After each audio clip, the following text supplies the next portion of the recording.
Hello, this is Jules here from Thrive People, and today we have George Milne to share with us what she does for her work and why she loves what she does. So let's get into it, George. What is the work you do and why do you love it? A great question. Thanks for having me, Jules. I am a brand strategist. My role sits at the intersection of business strategy and marketing and also a little bit into design. And I love it for a number of reasons. And I don't love it all the time, but I think 90% of the time I love it. It's congratulations. And you've got me on a good day because I do love it today.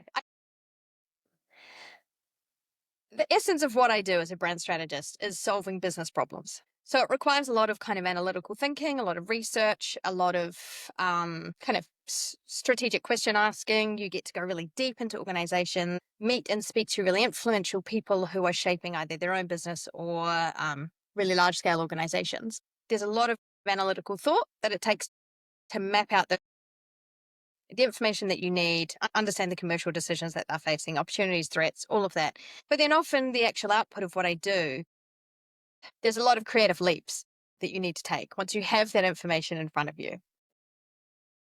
The blend of quite robust research, analytical thinking, and then the ability to use language and essentially creative writing to articulate and distill and mobilize and energize people with that is, yeah, it's really exciting. And it always changes. I work with a lot of different clients. I don't really have retainers. So every month or every kind of quarter, I'm working with a new sector, normally in a new country or a new market, and with new teams. And generally the people I work with are like highly expert in what they do, whether they are fellow strategists or marketeers or founders or designers. So you're kind of surrounded by the best within multiple disciplines. And I love that aspect. It must be inspiring. Yeah. Okay, what led you down this path? Was it planned or a happy accident? No, definitely not planned. I mean, I think I can barely articulate what a brand strategist is, and I don't think I've really met many people that do know what it is. So I wasn't at uni or whatever going, this is the thing I want to be. But in saying that, my university education was very complementary towards what I do now. I did a commerce degree and I did an arts degree. So it was that kind of meld of kind of creative and analytical.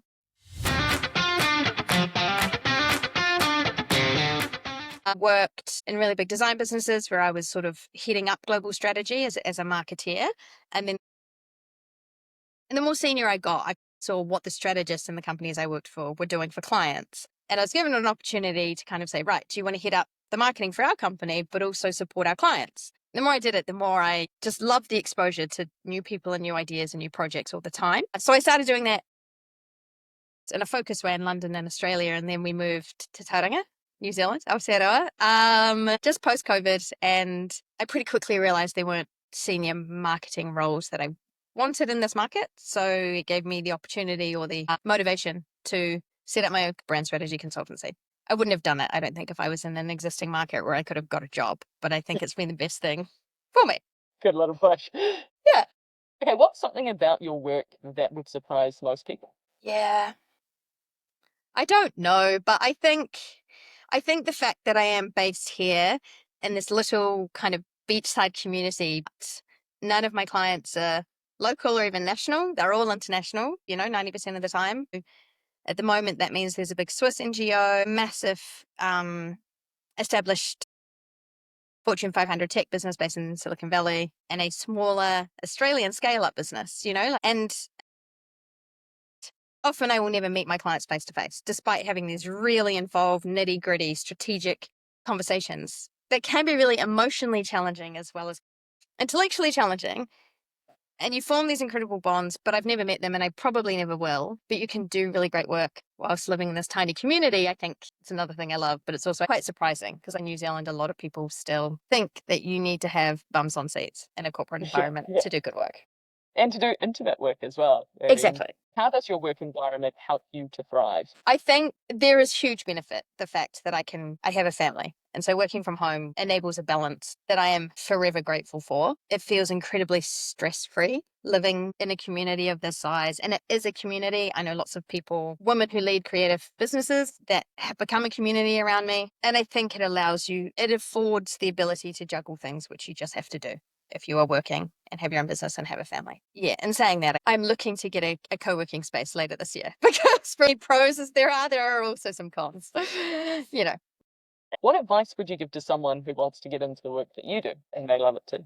I think we're in an age where you have access to so much expert information. Even if you'd never heard of what a brand strategist was, you could very quickly find influential people who are sharing their knowledge for free, really valuable insights, whether it's Substack or LinkedIn or, podcasts. It's so easy to access information now. And I think with that, it helps you to start forming your own opinion. So there are so many things to read, whether it's business strategy or cultural strategy or, design kind of publications. But I think as much as you can read and kind of absorb that information, I think it's really critical to put work back out into the world and develop your own voice and develop your own writing style. I think a lot of kind of strategy work, from my perspective, lives and dies on the way that you can articulate it and inspire people with it. So if you're not able to convincingly write succinctly what you think the business challenge is and what the opportunity is, then you're not going to mobilize action. And so I think as much as you should get out there and read everything, and I think you need to start honing that and writing for yourself and being comfortable putting your own opinions into the world